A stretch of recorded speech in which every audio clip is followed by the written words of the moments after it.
Okay, alright. Welcome back to my YouTube channel. I'm Mandis Vlog. Eto, matindi to. Painit ng painit, mga kaibigan. Ito ng ating pagtatalakay. Ito ay marami rin pong nag-aabang at marami ang nagtatanong kung bakit hindi napasama ang pangalan na Pride Henry Tevez dito sa kaso ng Digamo case at ang dalawang anak ni Arnie Tevez, kung bakit hindi napasama sa Digamo case. Ano daw po ang nangyari, mga kaibigan? Laman ng video na yan ang ating tatalakayin. At kung bago pa lang po kayo sa aking maliit pa na YouTube channel, inaniyan ko po kayo, please subscribe.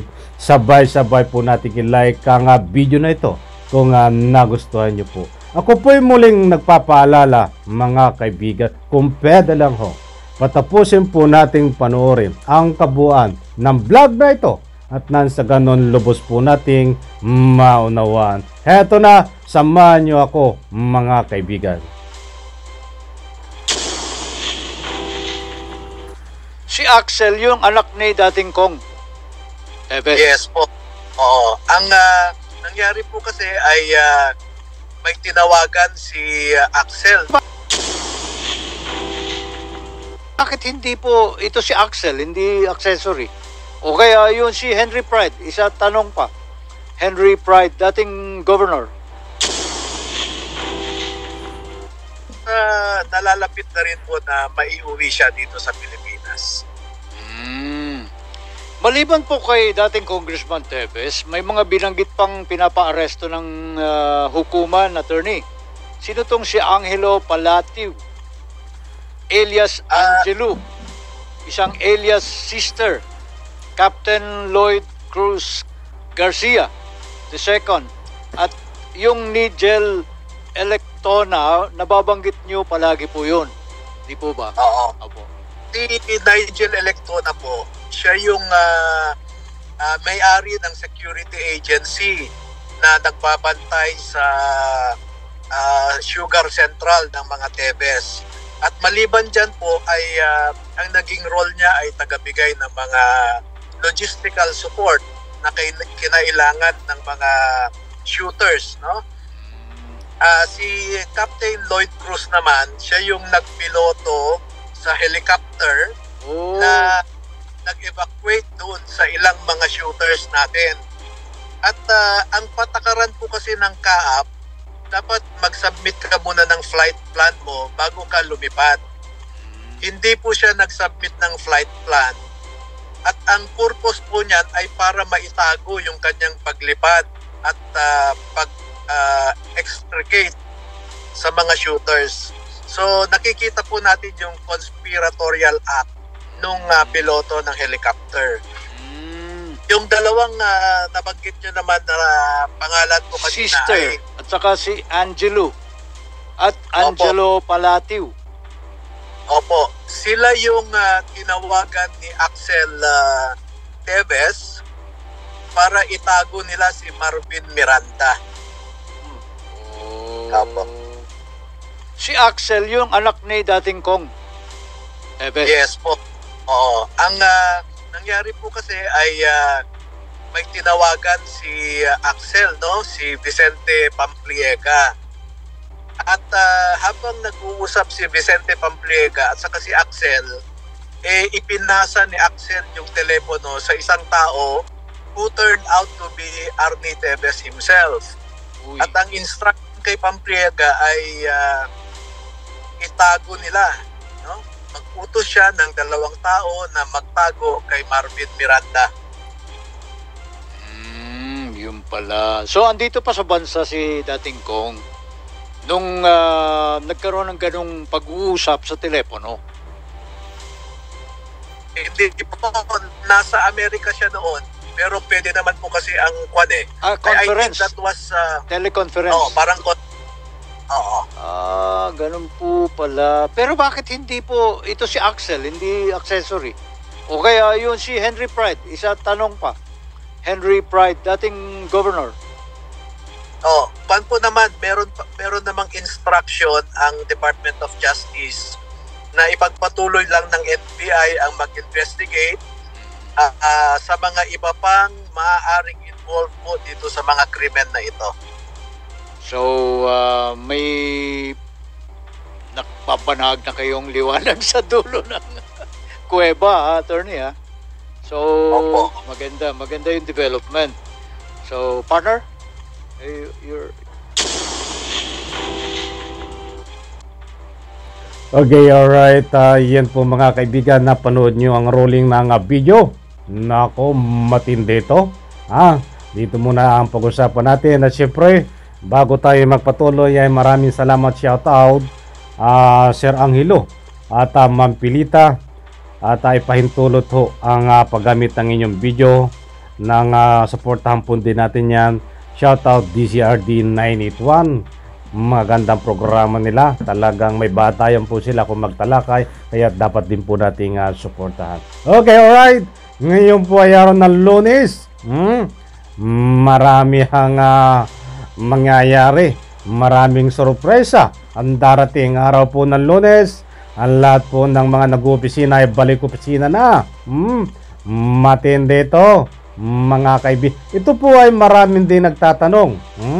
Marami po ang nagtatanong sa comment section kung ano daw po ang bakit hindi napasama sa kaso itong si Pride Henry Tevez. At siyempre nabanggit din po diyan yung anak. Kahit siyan po sa public opinion, napakadami po ang nagtatanong ano ba ang nangyayari at hindi napasama itong dalawang ito, kapatid at anak, mga kaibigan. At kaunting paglilinaw po, ang pinag-uusapan po natin ay Digamo case dito sa kaso na ito. Sapagkat ito po ay kumpirmado, ang anak po ni Arnie Tevez at itong si Pride Henry Tevez ay subject for resolution po yan. Ang kanilang kaso na ika nga po ay malapit na rin pong maglabas po diyan ng resolusyon at sinusuri na po yan at alam po natin malapit po na din na maglabas ng warrant of arrest sa illegal possession of firearms at ammunition mga high power na yan po ang kaso po diyan kay Pride Henry Tevez at dito sa dalawang anak ni Arnie Tevez. Buti po tayo ay nagkakalinawan. Ba't ang pag-uusapan po natin ay dito ngayon sa Digamo case, panibagong kaso na naman. Panibagong kaso po ito ang ibig kong sabihin. Kakaiba po doon sa illegal possession of firearms. Okay, nako po, sandali Ito po mga kaibigan, kaunting padaan lang bago tayo magtalakay. Itong abangan po sa vlog natin, sa susunod kong mga upload kasi minomonitor ko po ito. Hindi ko po binibitawan ng pag-monitor dahil ayaw ko pong mapako sa aking mga pangako. Ay malakas po ang loob natin Malakas ang magloob natin mag-vlog na ilang tulog na lang. Mga kaibigan, ang lagi kong pinapangako sa inyo dahil mayroon po tayong pinagbabatayan na ika nga po'y gumugulong na ang warrant of arrest. Matindi ito. Abangan po sa vlog ko. Ito ay impormasyon na reliable information, bata patitikimin ko po kayo ng kaunti kung ano ito. Abangan po ito sa vlog ko. Nandito. At nung malaman ho na kumpirmado na itong si Arnie Tevez ay nandiyan po sa Timor-Leste, ay meron na po pumunta na 5-man team composed of ranking police and military officers reportedly now in Timor-Leste to arrest expelled Congressman Arnolfo Tevez Jr. and initiate deportation proceeding against him. Ayan. Matindi ito mga kaibigan. Nando na po. Ito pala nung isang araw pa nando, tahimik lang. Yan ang maganda para hindi mabulilyaso. Para ibig sabihin ay confidential. Pagdating doon sa ika nga po'y confidential na galawan, para ika nga po'y hindi matunugan ng mga marites. Nando na po sa Timor-Leste. At ito, sino yung nasa Timor-Leste? Kaunting patikim lang po ito. mga kaibigan, matindi ito. Itong aaresto. Itong aaresto kay sa nagtatago na si Tevez. Mahalagang malaman po natin mga kaibigan to, at baka sabihin ng iba na hindi nakakaunawa ay pinapabayaan na itong warrant of arrest basta inisyu lang nang hindi po nadadakip o hindi po nagkakaroon ng ika nga po'y masugid na pagpapatupad. Ba't nandito po nung September 9 pa nandun sila mga kaibigan? Sino-sino ito na aaresto? The members of the team include Police Major General Romeo Karamat. Po, talagang general ang aaresto Chief of the Philippine National Police Investigation and Detection Group, Major Fernando Marcelino. Ay Major Fernando, isang major, isang general ang nando na Meron pang kasama mas matindi ito. Kilala nyo ito Ito'y talagang matinding pulis din.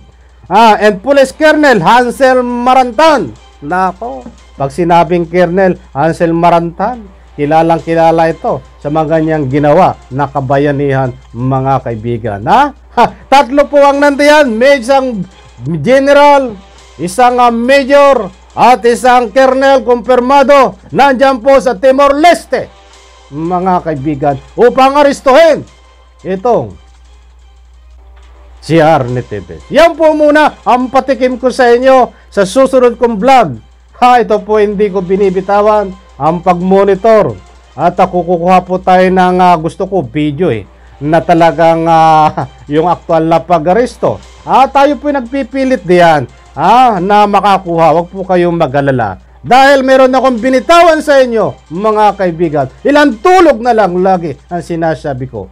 Ay gusto ko po, ipamulat dito sa hindi naniniwala. Yan na ang sinasabi ko sa inyo na nagkakatotoo na. Dapat sinasabi ko po, nagtatalakay tayo ngayon. Hindi lang po ngayon nangyayari, bagkos doon po sa hinaharap na bukas natin na ito ay mangyayari. Mga kaibigan, pinapaliwanag ko lang. Palakpakan! Mga kaibigan, kaya nagagalit sa inyo ito, Kampuni TVC. Pinapalakpakan nyo, ay may warrant of arrest na, tapos maaresto pa.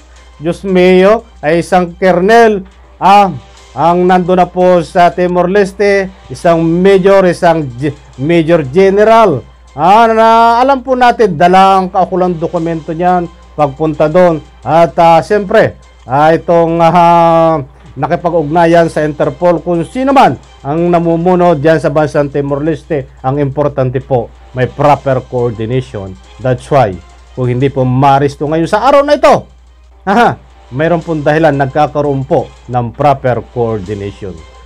Okay, patikim lang po yan. Abangan po sa vlog ko yan. Mas matitindi pa na ipapalabas po natin diyan. Sana po makakuha tayo ng aking inaasam-asam na aktual. Alam nyo na yon, bibitihin ko kayo. Abangan po yan mga kaibigan. Dahil hindi po tayo natutulog. Katulad din po nitong ating pamahalaan, hindi natutulog sa pansitan sa pag-aresto dito kay Arnie Tevez. Hindi rin po tayo natutulog para makapaghatid lang po sa inyo na ikangapoy balita na may katotohanan. Okay, ba't hindi po yan ang ating topic Hindi yan ang ating pinakabuod. Napaba na, pinadaanan lang natin. Yan ang sarap kasi mag-topic. Magbigay ng mga komentaryo, counting komentaryo kapag mayroon tayo ay pinagbabatayan. Ay sandali, iwanan muna natin yung pag-aresto na yan. At dito tayo. Marami ang nagtatanong dito. Luzon, Visayas, Mindanao. Mga mahal kong FW, nandito po kakulit. Samahan nyo ako sa ating pagtatalakay. At ito, marami ang nagtatanong dito. Ano na ba? Yun nga po, nangyari dito kay Pride Henry Tevez sa kaso. Dahil katulad nga po, ako po ay may vlog dito mga kaibigan na hindi ko rin masagot kung bakit hindi napasama itong ika nga po pangalan ni Pride Henry Tevez, ang kapatid ni Arnie Tevez sa kaso sa Digamo case. alam niyo ho, kung matatandaan nyo, at alam ko, ang dami nakapanood, dahil ang views nun ay, hindi ko malaman kung ilan ang views nun. Ang tanging pangako ko po sa inyo nung mga upload ko na yon ay ganito. Ayaw ko pong pangunahan ang DOJ.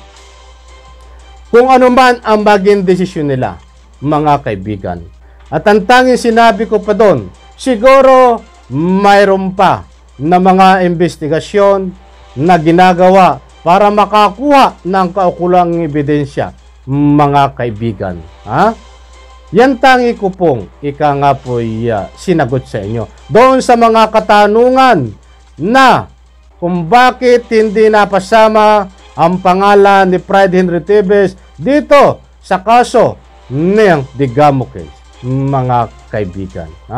Dahil marami po ang nagtanong doon. And then ang sabi ko pa, in one word, pipisanin ko na, in one word, may ginagawa pa na investigasyon yan. I'm sure, sabi ko sa inyo.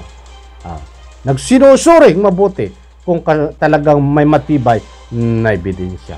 Data po at mga kaibigan, heto na po, mga kaibigan, nangyayari na naman ang sinasabi ko. Maliwanag po sa video na yan, ang binitawan ni Atty. Baligod. Ano ang sabi niya? Sa tanong po ni Sir Angelo kung bakit hindi napasama. Dito muna tayo sa sa kapatid, wag dun sa anak. Itong kapatid niya, si Pride Henry Tevez. Maliwanag po ang sagot, mga kaibigan, ni Atty. Baligod na nag-instruction na po ang DOJ sa NBI na ipagpatuloy ang pagkakalat ng matibay na ebidensya kung sino pa ang mga involved dito sa kaso ng Digamo case na ang pinatutungkulan po niyan ay itong si Pride Henry Tevez. Mga kaibigan, naulitan ko po, napangako ko po sa inyo yan before, sapagkat hindi po talaga tayo nagpapakalat ng fake news. Nandiyan na po ang katunayan ulit. Nandiyan na ulit ang katunayan, mga kaibigan. Lumabas na ulit na tayo po ay hindi nagpapakalat ng fake news. Nangyayari na naman ang sinasabi ko. Mga kaibigan, proud ko po sabihin sa inyo, proud na nga po ibalita sa inyo na ang mga sinasabi ko ay sasabihin din ng DOJ. That's why pinadaanan ko lang po yan.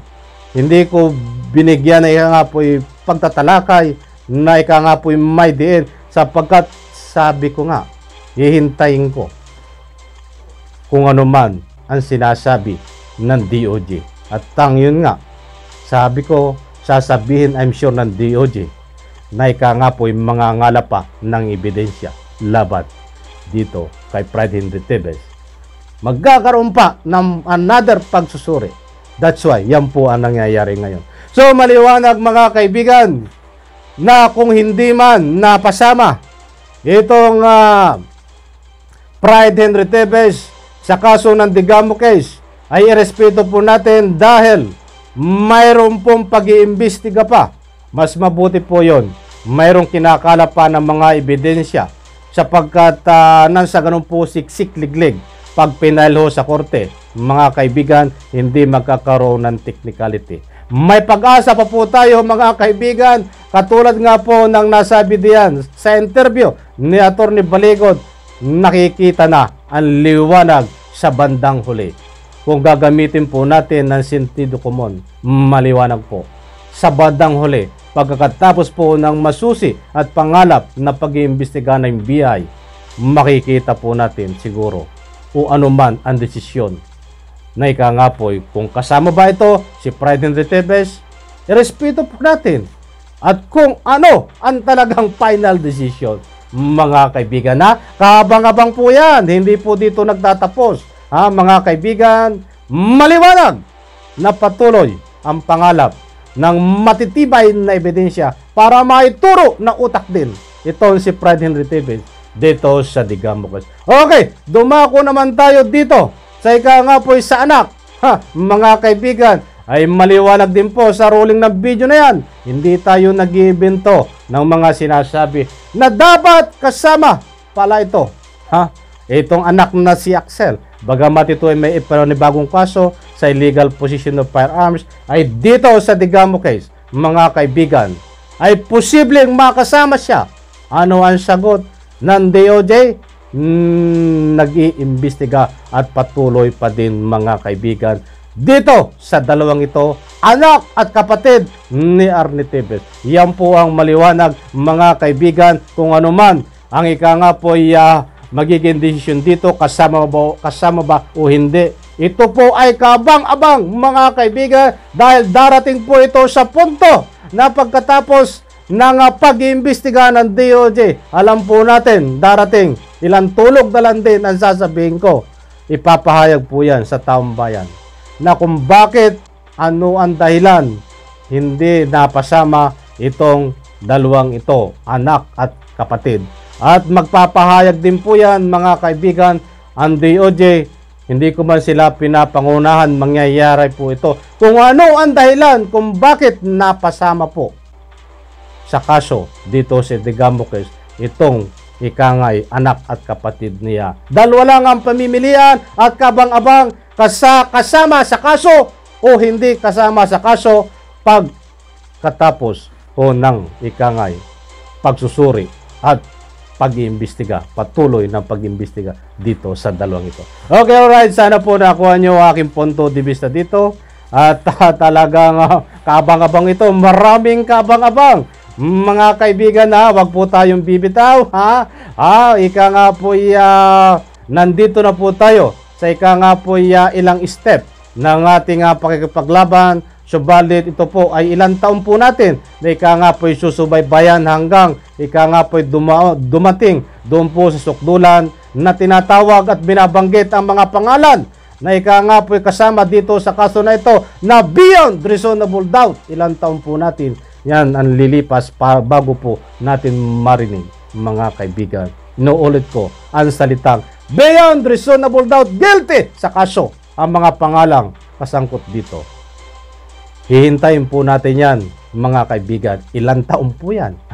Ilang taon po bubunuin natin mga kaibigan. Okay, shoutout muna. At ito, bilang pagpupugay sa ating mga mga mahal na netizen na sumusuporta mga kaibigan diyan po sa public opinion dito. Shoutout at maraming salamat kay Sheila De La Torre. Sheila, malapit mo nang makita ang Pilipinas teroristang Tevez, yang ka sa mga pulis Timor-Leste. Ayan, talagang malapit na Buhat kay Lady Vlog, matindi idol, ikaw ang matindi idol, ikaw mag-research. Kahit pulis Timor-Leste, walang kawala sa iyo.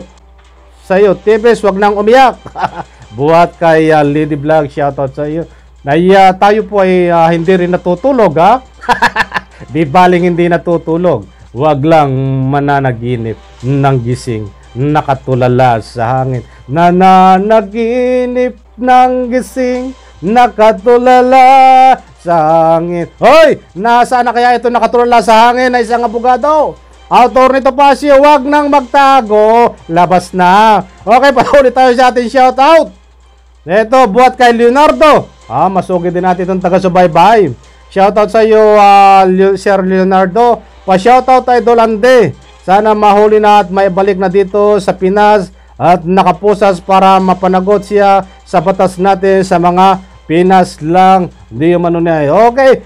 Shoutout. Maraming salamat Leonardo. Tilap Tingkak. Pasensya na po yung mga pangalan kung hindi ko mabanggit dahil pagdating po dito sa comment section ay putol-putol po yung pangalan, di ba? Dapat tulihin na yan para di mapamarisan sa iba. Balatan ng buhay. Ayun, shoutout, maraming salamat.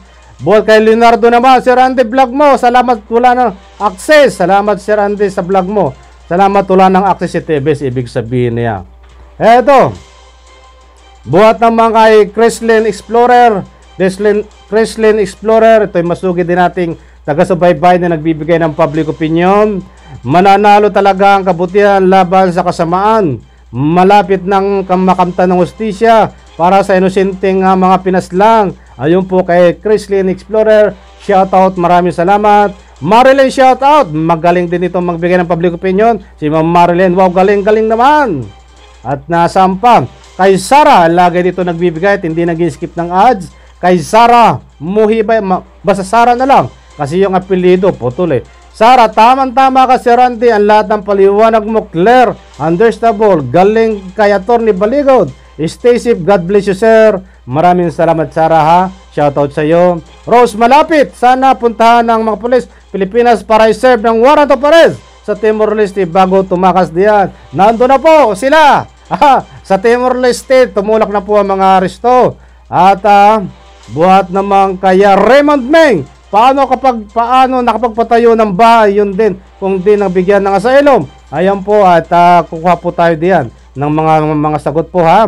Maraming salamat po sa nagbibigay ng public opinion. Hindi ko po pwedeng basahin, napakarami po nagbibigay ng public opinion. Isa ilang piraso lang po ang ating binibigyan sa bawat vlog lang natin, at nasa ganun po hindi maubos ang ating oras. Sa susunod kong vlog, mga kaibigan, sa nyo po ang iba pang public opinion. Daily po yan tuwing may vlog ako.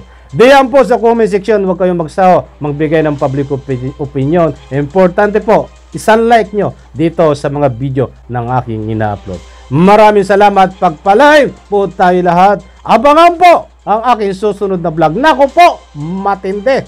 Palakpakan!